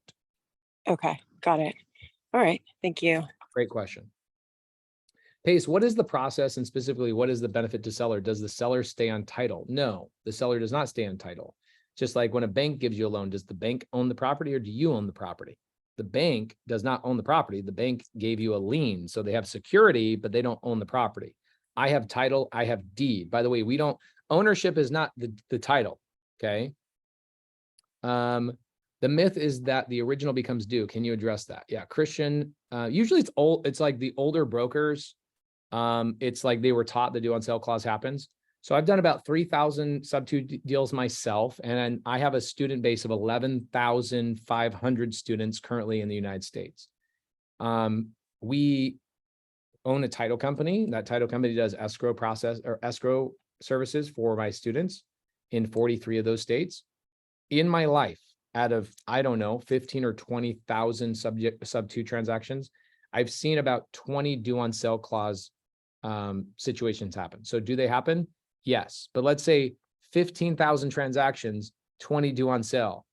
Christian, what happens when the due on sale clause actually gets called? It's probably because of the payments not being made. That's when the bank will be alerted. I bought my first condo like that, and then I just sent cashier's checks, and nothing happened for 3 years until I refinanced into my own name. Okay, great, man. These are you guys all have really good questions. Let me answer these. So, but my question I'm asking you, Christian, is what happens when the due on sale clause is called? Not what causes it to happen, but what happens when it actually is called? What happens? The bank wants you to sell the property, or they just want the loan to be paid off. What they do is they do what is called the acceleration clause, which forces them to do a judicial foreclosure. The only way they can force you is to force you into a judicial foreclosure, which, let's say it's in California. How long does a judicial foreclosure take? That's got to be at least 6 months. Yeah, probably 6 months to maybe 6 years if you're in California, New York, New Jersey, et cetera, right? So the bank is forced to go through a judicial foreclosure, which gives you plenty of time. Like what most people think, when I got the due on sale clause called on me the first time, I thought, oh my gosh, I'm going to lose the house. No, I'm going to lose the house. The reality is it's a letter that says, we notice you sold the property was sold. We demand that you pay the amount off. If you don't pay the amount off, then we're going to force you into we're going to take you into foreclosure, and we're going to take the property back. Okay, cool. So first and foremost, I've given you the equation. Left Kios, I have done every type of transaction in every state. This works in every single state. Okay. By the way, just so you know, who wants to invest in New York? Straight up. Like, let's be honest. Why is that even a thing that you guys want to do? Let's be real. Okay. Even if you guys are Democrats, and I'm sure some people in here are Democrats, why do you guys want to be investors in a Democrat state? Great. You guys can believe in all the Democrat things that you believe in. That's awesome. But when it comes to being an investor, do you really want the inability to get one of your tenants out? It's dumb. Okay. Can you sub to on a home that's in arrears facing foreclosure? Yes, that is one of the primary strategies for us finding these deals in the first place. Okay. I save a lot of people from foreclosure. I probably save 30 or 40 people a month from foreclosure just from this exact thing. Okay. Okay. So when a property gets the due on sale clause called on you, what was the thing that triggered the due on sale clause? The thing that triggered the due on sale clause was the deed was transferred from one owner to another owner. And the bank, for some reason, found that out. They could have found it out because it's a really small bank. They could have found it out because you stupidly did not make the payments because you're an irresponsible idiot. Or they could have found out because you did your insurance transfer incorrectly. And that's a whole nother conversation for another day. But it rarely happens. It does happen, but it does happen. It's just very rare. So when it happens, what do? We deed the property back to the seller and we repurchase it on a seller finance. I'm sorry, we repurchase it on what we call an executory contract. Okay. Do you know what an executory contract is? 99.9% of real estate agents have no clue what an executory contract is, even though it's in your state files. When you guys go to your zip form or you guys go to your paperwork as real estate agents and you go to pull down a contract to go put in your DocuSign, there's executory contracts in there that are all legally written by your state. So have you guys ever heard of a land contract, contract for deed, a bond for deed, agreement for sale? You guys ever heard of these things? Yes or no? Agents are like, no, I don't want to admit I don't know. Okay, there you go. If you don't know, okay, so the people say yes. What is that? It means I can buy somebody's property and keep the deed in their name, but I become the rightful owner and the deed sits at a safety deposit box until I decide I want to record it. Okay. Deanna says, yes, but I don't understand them. Okay. So Deanna, this is really good. Can I pull you up here for a second? Man, there's so many great things about creative finance that like nobody really ever learns that you get. It's like all these cool tools that you get to use every day that nobody else knows about. Am I saying Deanna correctly? Yes. Okay. What does your hat say? Oh, just Topgolf. Oh, you're a golf girl. I love that. New to it. Perfect. You might get addicted to it. It's a fun sport. Okay. So Deanna, let's say that I want to buy a property and take over payments on somebody's house. Okay. Seller's willing to do so, but let's say that I don't want anybody to know that I bought the property and I don't want the deed to be recorded at public recorder's office. This is again, things that real estate agents and people in real estate don't know. Like when you guys say, oh, our transaction's recorded, nobody's ever gone down to the recorder's office and actually learned what the heck that means. I know what this stuff means. I've been there. I've been down to the county recorder's office. So I know what happens after an escrow gets closed. Did you know, Deanna, if you grew up at all blue collar, this is a good question to ask. Did your parents ever buy a car cash from somebody and get like a title where they like notarized on the back of it and you held that title for a couple of days until you turned it in? And No, but I did when I saved up for my car. Yes. Okay. Deanna, amazing. That is called an executory contract. Okay. Right. So let's break it down in very simple terms. When your seller signed that paperwork over to you, did you have to sign that paperwork and when they handed it over to you? The answer is no, you don't. You don't even have to, they get it notarized. They sign the back of it, right? And you take it and you go down to the DMV or the MVD and you record it, right? What happens, Deanna, if you decide, I'm just going to put new tires on this, I'm going to clean this car up, and I'm going to go sell it for $1,000 more than I bought it for. And instead of you recording the document at the MVD, you actually just hold on to the document and hand it to your next buyer. Is that physically possible? Yes. Okay, that is what we call an executory contract. It means you have a contract that you have not executed all the way.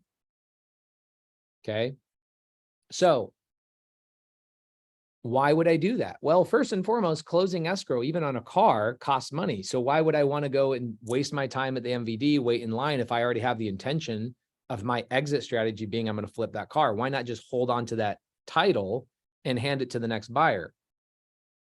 So were you ever technically the owner? Not of record, but you controlled the asset, did you not? Yes. Okay. So in real estate, when you want to control an asset, but avoid letting people know you're the owner, it's called an executory contract. In your state, you're in California, that would be a land contract or a contract for deed. They are legal in your state. Your state has your documents. So why would I not want somebody to know I'm the owner? Well, due on sale clause. If somebody's really afraid of due on sale clause, you can just do an executory contract. I don't do them for that reason because I'm not afraid of the due on sale clause. You can also do the due on sale. You can also do an executory contract for a variety of other reasons. A big reason is, have you guys ever had buyers that will buy a property with a down payment assistance program? Mhm. Did you know their down payment assistance program prohibits them from selling that property for a number of years after they bought it? So how can they sell the property without the down payment assistance program finding out that they sold the property? Executory contract.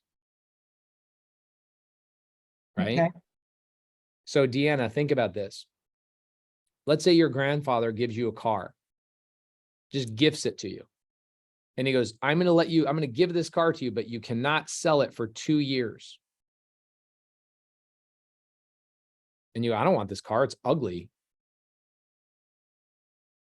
Could you not just sell it on an executory contract and tell your buyer to just hold the title in limbo for 24 months before he recorded it?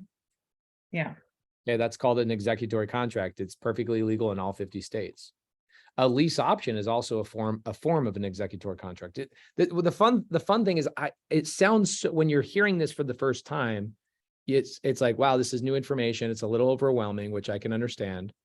But when you truly understand it and how it can be applied, you go, wow, is this really happening? And then you Can I ask a stupid question? I love stupid questions. I'm just trying to process, is there something in there that would benefit? We get a lot of celebrity clients that don't want their name recorded.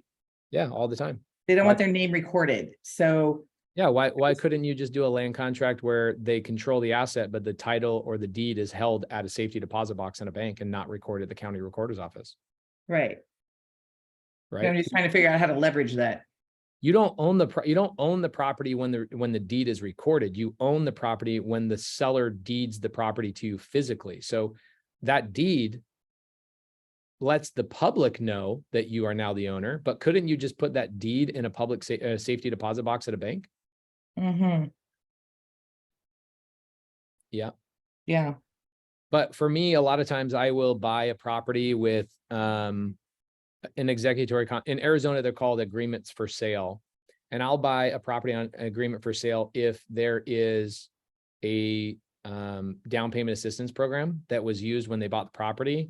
And then once the down payment assistance program timeline ends, I will then convert it to a full sub 2, which just means I'm taking the deed out of the safety deposit box, going down to the county recorder's office and paying $17 to record that deed. That's it. Okay. Thank you. And I can't tell you how often I'm doing this because we're doing it all the time. And people are like, oh, that seems like a rare thing. No, I probably do 1 or 2 executory contracts a month just in Arizona. Like there's a situation where I use them all the time. No. I get that. No, I meant beyond the LLCs. I get all the other stuff. I was just trying to see like where this would lie. Yeah, the challenge with an LLC, okay, is number one, a lot of times you can't record a transaction in an LLC if like the lender's like, I want this to be in a personal name or whatever else.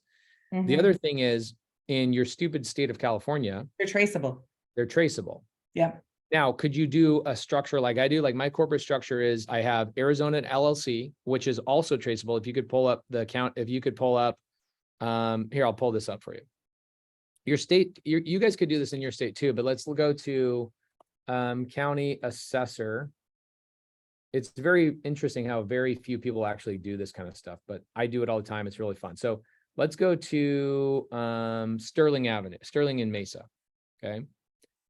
Who's the owner of this property? Saguaro Cactus Holdings. Okay, well, let's go down to maybe more documents. Oh my gosh, what's going on here? All right, well, let's go. Why don't we do this? Okay, I now know who the owner is. It's Saguaro Cactus Holdings. I can't find out more at the county recorder's office. So let's, or the assessor's office. Let's go to Arizona Corporation Commission search. So now I'm going to pull up an LLC. Okay. This is what's great when you can actually self-development, y'all. Self-development is so important. So let's go Saguaro Cactus Holdings, search. Saguaro Cactus Holdings, entity name. Who's the owner of this property? Or who's the owner of this LLC? Okay, well, there's a registered agent. Oh, wait. The owner, principal information is not even a person. It's a living trust. Oh my gosh. Let's go to document history. Articles of organization. Oh my gosh. Even the organizer is not even me. My name is literally not anywhere in any of my documents or any of my LLCs. And so you can do this with your own company. I even do that. Like I'm really good at this stuff. Like self-development has taken me a long way. Check this out. My address right here, 1753 East Broadway Road, is not my personal home. That is a P.O. box. So even when I get a speeding ticket on the freeway, they send it to my mailbox. And if they cannot, if they can't deliver it to me personally, okay, then the ticket goes away every 6 months. I've never had to pay a speeding radar ticket. Y'all are knuckleheads for having your personal address on your freaking license. Knuckleheads. Okay, there's hundreds of things I could teach you like this. Like I'm not trying to hide, but also I have a TV show on A&E. Do you think I want people to know where I live? Do you want people to know where your babies sleep? Hell no. So think about this too, okay? Like it's actually not a P.O. box, guys. It's actually a UPS store because UPS store is a legal address, just FYI. I'm 40 minutes late. Crap, I got to go somewhere. But so I could teach about this for hours and hours and hours and hours and hours and hours. I love this stuff. I'm obsessed with it. It's so fun. I'm going to tell you guys, I don't do any traditional real estate. And I do more transactions than anybody you know. I don't do anything traditional. I will not buy anything cash. I don't go through the banks. I don't use the BRRRR strategy. I don't use 30% down payments. I just don't do it. I just closed on a property. Oh, here's a good, I'll show you guys something kind of fun and then I'll leave.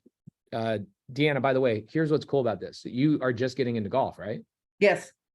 So think about you go to Topgolf with all your homies, okay? And you pull up and there's like all these golf clubs, but then they say to you, hey, Deanna, just so you know, you can only use this putter. And you're like, what? I can only use the putter to hit the golf ball, but there's like all these holes and these things. And I could get all these points way out there if I could hit the ball out there. Yeah. The only thing you can do is a putter. Okay. That to me, that's like being a real estate agent that only knows traditional real estate. And I go to Topgolf with you and all the golf clubs are open to me. I can take any shot, hit any distance. I can make anything work. And most agents only know how to do a listing. I'm sitting over here teaching you guys how to get inserted in people's deals, right? Like you guys should have me come back a couple times because I'll actually teach you guys stuff. But I'll tell you, you guys want me to tell you, I'll tell you two more things. I'll give you 20 more minutes. Hold on a second. I'll tell you, you have no idea how much I promoted you today because I totally believe agents need to know this stuff. So thank you. Okay, let's see here.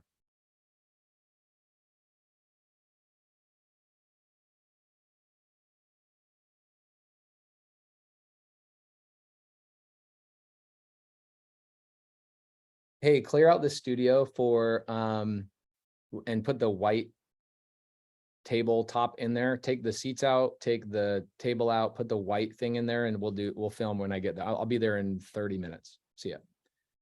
Sorry, I'm like 40 minutes longer than I planned, but I don't want to end right now either. So we're grateful. So check this out.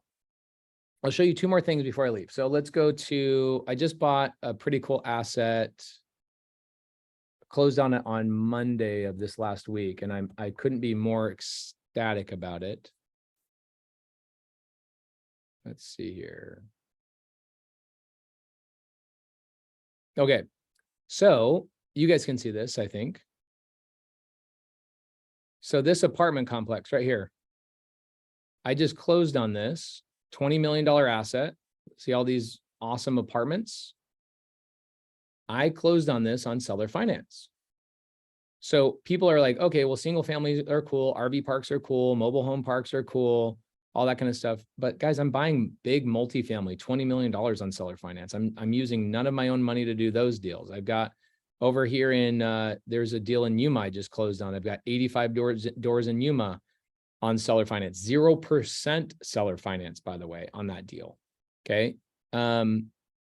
I could go through and talk to you guys for hours. Like literally, I have no end to what I have to tell you. Okay. Ray says, I've been in sub 2 for 14 months and would love to make a new friend and help you reach your goals. But okay, there you go. So Ray's obviously in my community for 14 months, knows a little bit. I do 30 Zooms a week. Like we educate like crazy, how to pitch, calling sellers live, transaction coordination on this type of paperwork, everything you can imagine. Pace, how do we learn more about getting in your ecosystem? My YouTube channel is a good place to start. So let's go to 4101 West Flower Street. I'm going to teach you guys what, if I'm an agent, kind of the bare necessities of what I would want to know. Okay. Danielle says, yeah, Pace does 30 plus weekly videos, guys. No kidding. Pace is insane. I am insane. There's something in me that just is addicted to working. I don't know what it is. So even this week, last week, I went Miami, did a big meetup with my community, Puerto Rico meetup with my community, Brooklyn meetup with my community. And then I went to Richmond, Virginia, big meetup with my community. I went to one of my community members' weddings.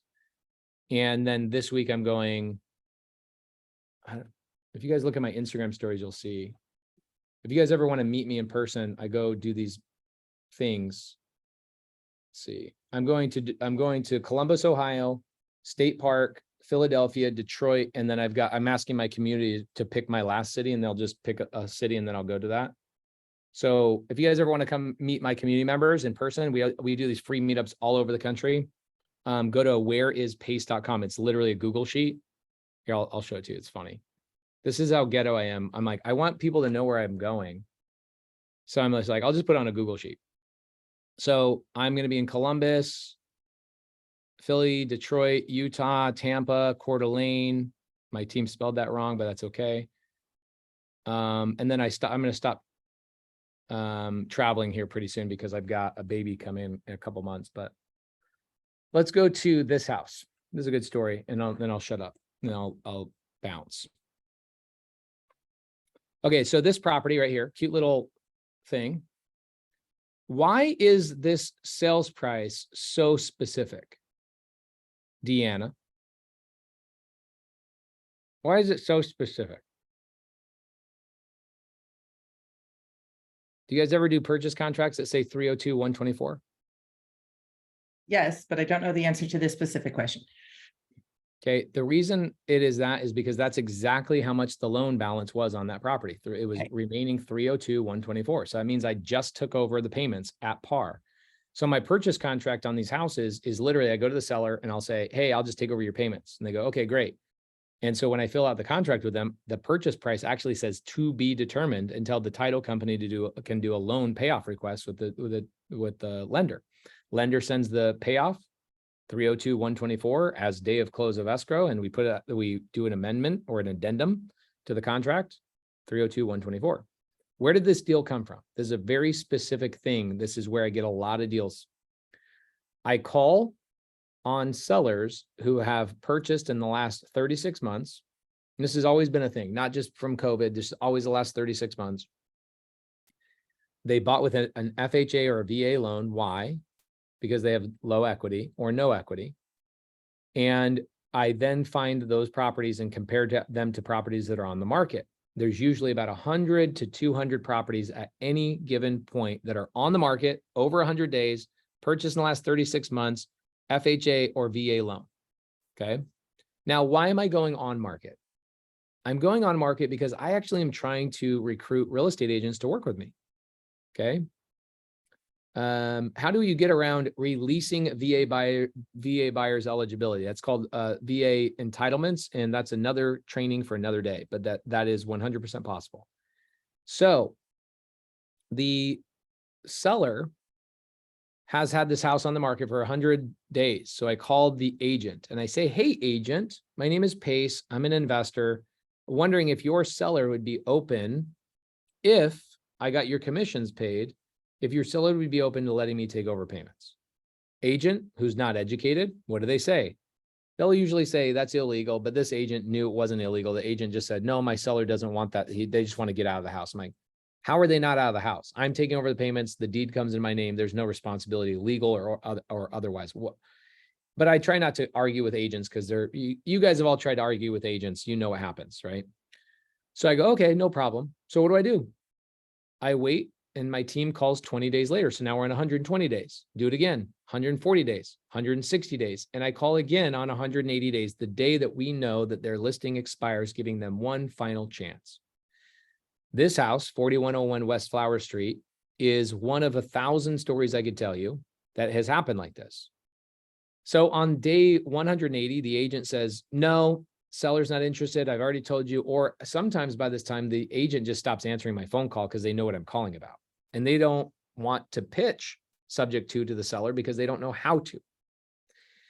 And so they just say, no, the seller doesn't want to. They don't want to feel stupid. Instead of them just saying, I kind of feel stupid saying this, but I don't know how to do that. Can you help me? Can you encourage me, or not encourage me, but get on the phone with them? A lot of times I'll just tell the seller, or I'll tell the agent, hey, if you want me to do like a Shark Tank style type of Zoom where you and the seller are on a Zoom and I pitch it to you and you're on the Zoom, so you can just hear me say it to your seller directly, so you can keep that control, I'm cool with that too. This agent on 4101 West Flower Street doesn't do that. They just say, nope, seller doesn't want to do it. Actually avoided my last phone call. Cool.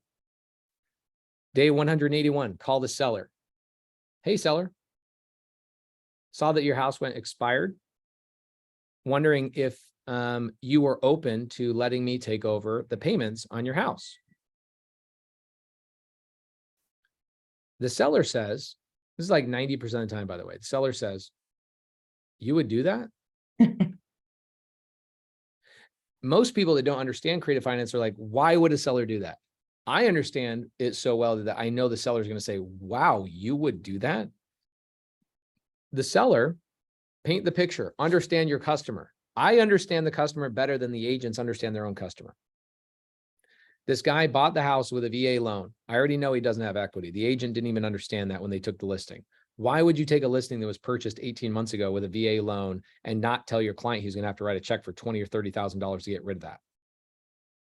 Because a lot of agents, as we already know, don't know that, which is an advantage for us, for you guys and me. It's an advantage. When agents don't know things, it just gives me the one leg up, right? So one, he didn't have equity. Two, I knew he moved out of the house and he moved in with a girlfriend. So what does that mean? It means that the agent probably told him, hey, I can get your house sold really quickly, so don't worry about it. It's okay. It'll actually make my job easier if people can just come and go into your house and not have to set up scheduling times. Do I know all these conversations happen 100%? No, but I've been in real estate long enough to know that this is probably what happened. Agents like, oh yeah, I'll sell it really quick. They get the listing. Now they're saying, oh crap, I got the listing. Now I got to sell this thing, but they'll say anything they can to get the listing in the first place. And what happens is 6 months goes by. This guy made a freaking payment on a house for 6 freaking months. That's crazy. So Ian Lopez says, so if they have equity in the home and they want to cash out these creative types of deals, are they harder to put together? No, they're not. It's called a hybrid. It's called part sub two, part seller finance. Go on my YouTube channel and type in Pace Morby personal house, and I'll show you how I bought my $3 million home. 1.2 million of it was subject to, the other 1.8 million of it was equity. Okay. We do this all the time. It's called a hybrid. Okay. So go to my YouTube channel. You can learn all that. So when I call the seller, I go, so what's going on? My line to the seller always when I first call him is catch me up to speed. And what does the seller say, Deanna? They basically just blast the agent for 15 minutes. This agent's a piece of crap. They wouldn't do open houses, which we already know open houses don't sell houses. But people think they do. So they just blast the agent for 15 minutes. I go, well, you know, if I was willing to just take over the payments, you know, he'd already told me he's moved out to his girlfriend's house. That told me he's made 6 months of payments on an empty house. Can we all know that he has some pain here? But he's also told you that the agent never talked to him about it, even though you've called since day 100. Yeah, this happens all the time. Yeah. So then what happens is he says, yeah. And his next thing he says to me, Deanna, was, do I have to pay you any money? He actually asked me if he had to pay me any money to take over his payments because he found out that he was going to have to write a check for 20 grand to get rid of his house after the agent took the listing. Okay, cool. So I end up buying the property subject to. I document this on my YouTube channel. You can go on my YouTube channel. There's a whole like 25-minute video on there. Part of me in that 25-minute video actually calls the seller in front of the house. I go, hey, just want to thank you for doing business with you. Really appreciate you trusting me.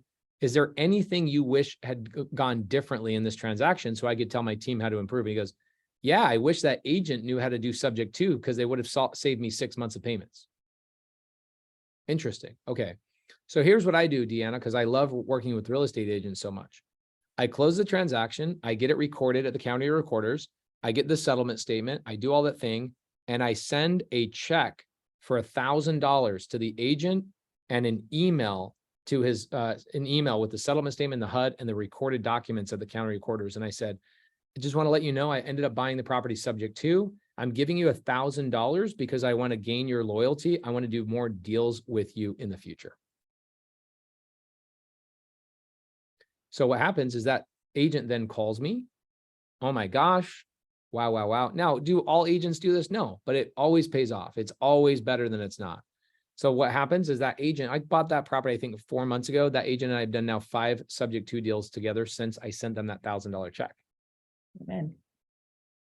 And that's what I do. I just recruit agents by trying to treat them right. And yes, I criticize the ones that are uneducated, but I just trying to get their attention, really. I'm just trying to get their attention to go, wake up. There's so much money to be made out there, right? So how can you make money in doing this? Well, call expired listings. Do you know how many expired listings are out there right now? Look in your MLS. When people tell me we have an inventory problem, really? No, we don't. We have an affordability problem.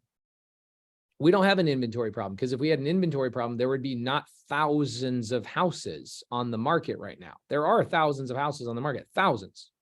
So if we had an inventory problem, they would all be gone. That is not the situation. The situation is there's an affordability problem. Okay. So what I do is I go to the expired listings in Maricopa County where I live, which is just the Phoenix surrounding area. We get about 980 expired listings a month. 980 expired listings a month. And then we also have about 600 people a month that get foreclosed on. The 2 #1 lists that I go after are people that are in a foreclosure and people that are expired listing, because it's usually one of 2 things. 1, they don't have equity, or 2, the agent couldn't get the number they wanted. Well, guess what? Creative Finance solves all of that. And as an agent, you can get paid commissions. As an agent, you could get paid a wholesale fee if you want to. I have some agents that are really smart. They're like, just pay me a wholesale fee. Or I get agents that are really smart and they go, if I find you 10 of these a year, I want to be your partner.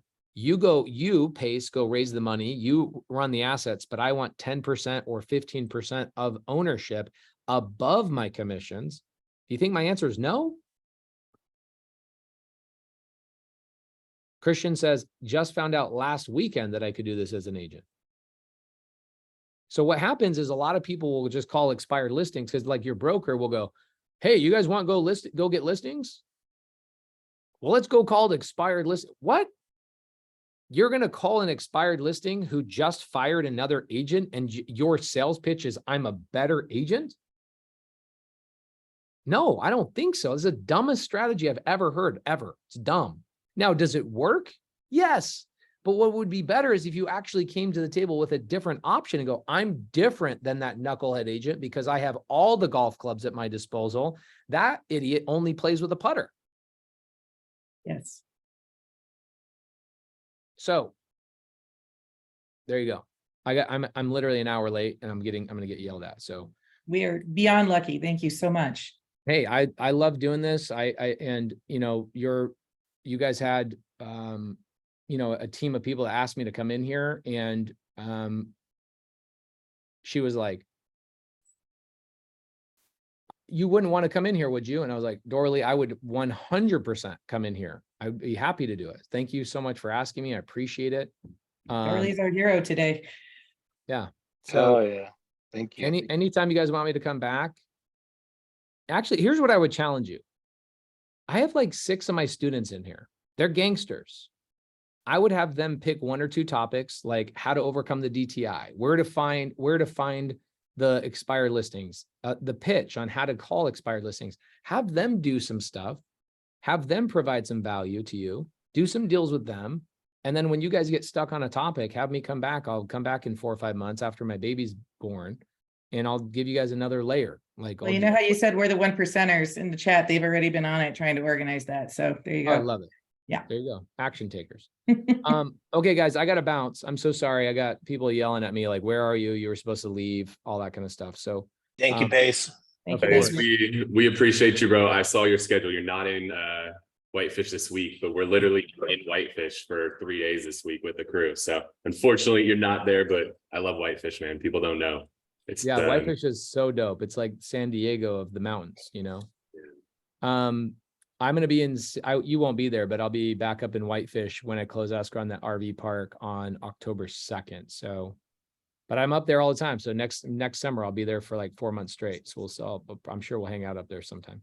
Awesome, man. Well, seriously appreciate all the value that you added today, man, and giving us an extra hour of your time means a lot. And for everybody on here, hopefully you guys got some value. We'll line up, we'll get some of the students together. We'll do a special session, just talking to them, go into some specific deal flow and stuff like that. Get to your recording, bro. We'll see you later. Thank you, guys. Have a good day. Thank you.